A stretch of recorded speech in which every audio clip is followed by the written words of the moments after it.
Dear friends, would like to welcome you to this video of the School of the Golden Rosy Cross.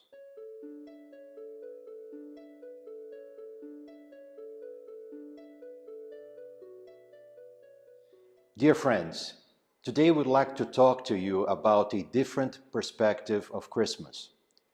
That's why we call this video Spiritual Christmas.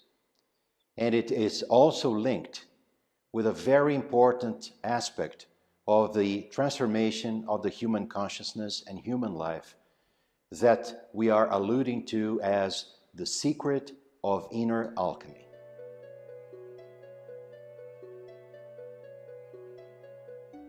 To begin with, we'd like to share with you what we in the spiritual school see as the inner dimension of Christianity.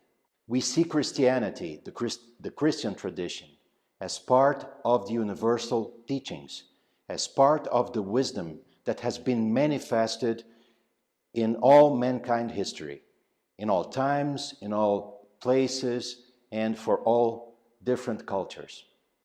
So, Christianity is one of these main different traditions.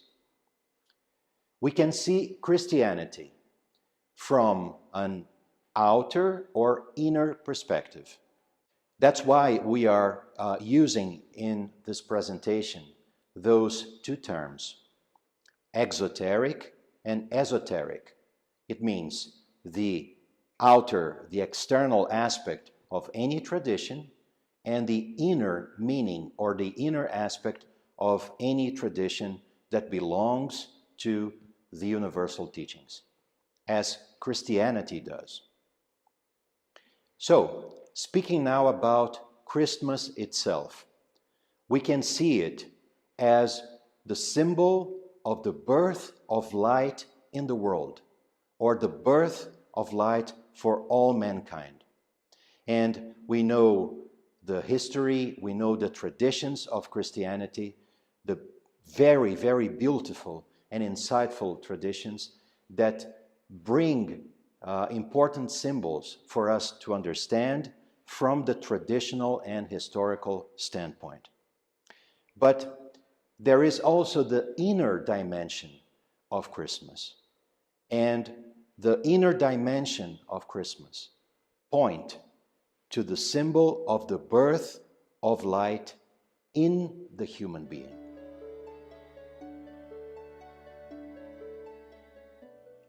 In Christianity, we have four main celebrations.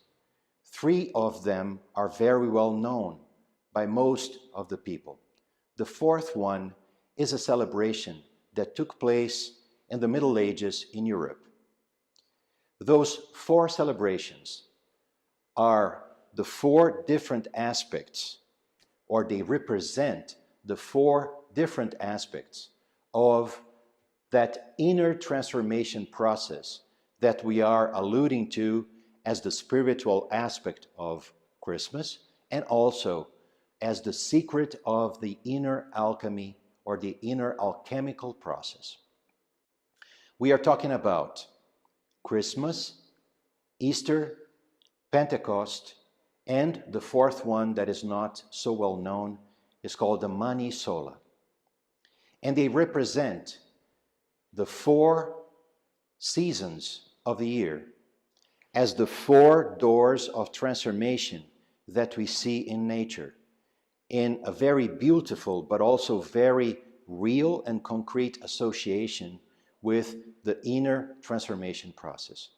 We are talking about winter, spring, summer, and fall. The four seasons, when we understand them as those four aspects of the inner transformation, can be seen as those four aspects inside the human being, as a new seed, as a new bloom or a new blossoming, as a new flower or the flourishing of something absolutely new in the human being and the human consciousness, and the fruit, where the tree finally in a mature manifestation state, bear fruit, not only for itself, but for all life around it.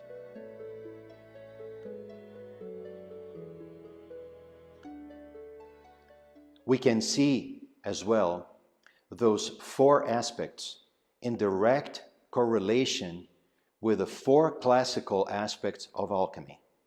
Here we are alluding to the nigredo, albedo, citrinitas, and rubedo. So now we would like to explore with a little bit more of depth the aspect of this inner alchemy as the manifestation in the human being of a new consciousness and a new state of life.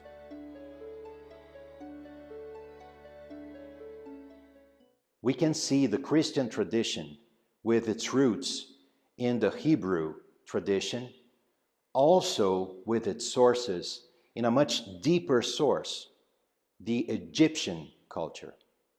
So it's very easy for us, because of the history of those cultures, to see a thread of the symbolism that lies underneath all those traditions. We'll try to give you just one small example so that you can see the parallel of those symbols. There are four main characters from a narrative perspective in the Gospel. Of course, the Gospel is a marvelous book with an extremely deep and spiritual tradition filled with very meaningful characters. Here we'll try to allude just to the four main ones from the inner narrative process perspective. We are talking about Herod, John the Baptist, Jesus, and Christ. And what we would like to add right now is that those four characters from the esoteric Christianity perspective, in other words, from the inner transformation process perspective, they are four different aspects of the same consciousness, in other words, of the same human being. So, they indicate that we start off with a certain state of consciousness, and with this inner process of transformation, we go through several spirals of transformation. Those spirals of transformation can be seen in the Egyptian tradition, in a very special place in the temple of Abu Simbel, at the very southern border of Egypt in our days. At the very last wall, the deepest chamber of this temple, we can see four statues that represent four different characters. Ptah, the Lord of Darkness. Then Ramses, the Pharaoh king. Sitting by Ramses, we can see Ramses himself in the shape of Osiris, the god Osiris, that represents immortality. And sitting by Osiris, or Ramses in the shape of Osiris, we can see Horus. That is the hawk god that represents the spirit itself, the highest power of ideation in the entire universe. So those four statues, or those four figures, they have a direct correlation with the four main characters of the Christian gospel. And now we would like to talk a little bit about the meaning of those four main characters from the perspective of the inner transformation process.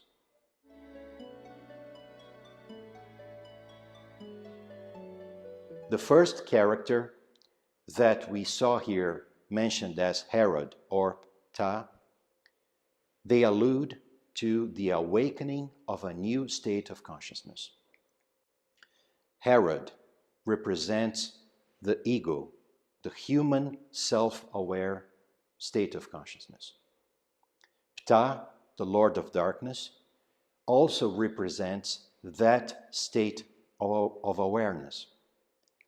And in that particular state of awareness, when we have reached the full potential of our ego, the full potential of our self-awareness, symbolically speaking, when we have gone up to the very limit of everything that we can do from an egocentric standpoint, it seems that something absolutely new and fundamentally different awakens inside of us. We have mentioned that during the winter time, a new seed can be planted deeply on earth. It means that that seed, the seed of the universal principle, the seed of the real life of the human being, can then become active. And in the moment that this seed of a new consciousness becomes active in us, we'll never be able to live the same kind of life that we lived before. Everything that brought us satisfaction and fulfillment in life will have a different taste. Our perspective in terms of the meaning of our lives will change. The answers that we have gathered in the previous aspects of our lives will also start to fade a little bit. And we will start a quest for new answers. The answers that could provide us a different perspective, a true insight into the real meaning of our existence. We become seekers, seekers of ourselves, seekers of the truth, seekers of the real meaning of life. Then we transition from the first aspect of the manifestation of our consciousness that we described as Herod or Ptah into the second aspect of our manifestation. As seekers of the truth, symbolically speaking, our consciousness manifests itself as John the Baptist or Ramses the Pharaoh. That transition means that we start to walk on the desert of life because we start to perceive a life without the understanding of its true meaning as a desert. It doesn't matter if we are rich or poor, if we are healthy or not. We continue to live our external life the best we can with all the love and care we can for all others around us. But inside, it is as if we were walking on a desert. Because it is an arid desert, given the fact that the real meaning of our existence is still far from us. But we walk, we continue our inner path, and we seek. And we go up to the very limit of our own consciousness. That very limit of our own consciousness is symbolically represented in different traditions as, rivers or the sea or the ocean. So in the old Egyptian tradition, we can see that limit as the Nile, with the eastern border or the western border that relates to the land of the living and the land of the dead. The Hebrew tradition talks about the Red Sea and the crossing of the Red Sea. The Christian tradition talks about the Jordan River. And in more modern terms, more recent terms, we also saw the Atlantic and Finisterre at the very end of the path of Santiago de Compostela as that limit.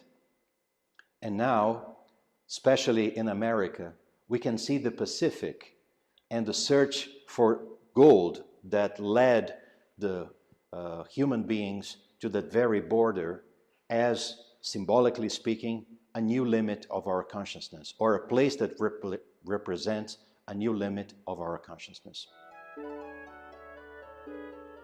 Well, focusing now on the Christian tradition, John the Baptist walks until the very limit of the Jordan, and there he announces to all the aspects of his consciousness, represented by the people around him, his thoughts, his feelings, his reactions, he announces the truth that he yearns for. So John finally sees at the very border of the Jordan, he sees the truth that he has yearned for such a long time. That truth, symbolically speaking, is represented by Jesus. So John sees this much higher state of awareness, the state of awareness of a human consciousness touched and enlightened by the manifestation of the universal principle in itself. He sees his very own and other half coming into his direction. And the encounter of John and Jesus in the middle of the Jordan, it means beyond the limit of his old state of consciousness, is represented by the touch of a dove. The touch of a dove in Jesus, on his head, representing that the spirit is already connected with that particular state of consciousness. That is the third state of consciousness, designated by Jesus or by Ramses in his divine form as Osiris. And this state of consciousness then starts an entire revolution inside the human being, represented by the change in the 12 magnetic forces that drive human life, symbolically speaking, the 12 disciples, by a series of quote-unquote miracles with miraculous cures of the blind, of the crippled, and even the resurrection of the dead. From the inner perspective, all those miracles, they represent fundamental transformations. Transformations of how we see and interact with the world, our head, on how we live our lives, our heart, and the power that drives us, the power that keeps us in movement in our lives. A new energy or a new etheric force, and a new sentimental force or a new astral force, represented by a new bread and a new wine.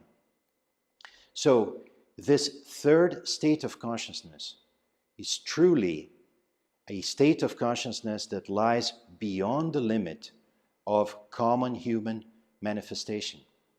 And that is why it is portrayed as a miraculous character, as a miraculous state of consciousness that can truly transform inside out our entire lives.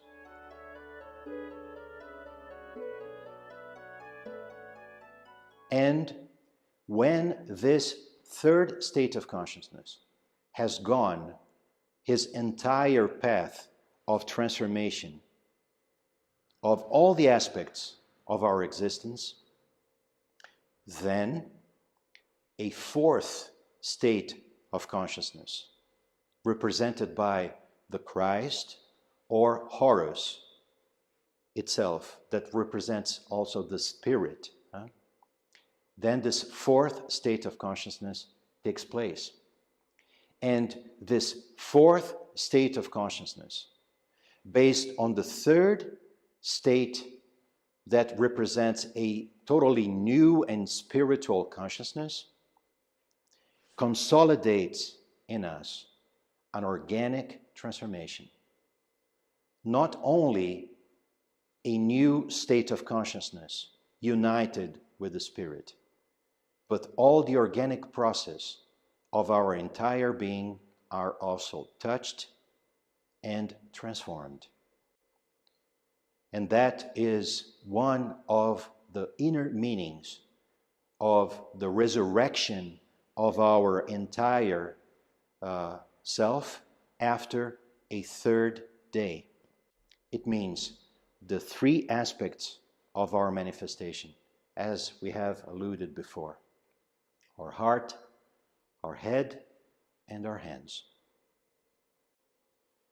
Dear friends, this inner process of transformation that we tried to describe to you using the symbol of an inner Christmas, a spiritual Christmas, that also represents the secret of inner alchemy, is something that is absolutely close to each one of us.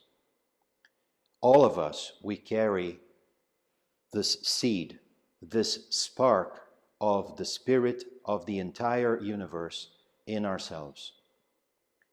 And in the moment that this seed or this spark becomes active, an entire new perspective is open to our lives.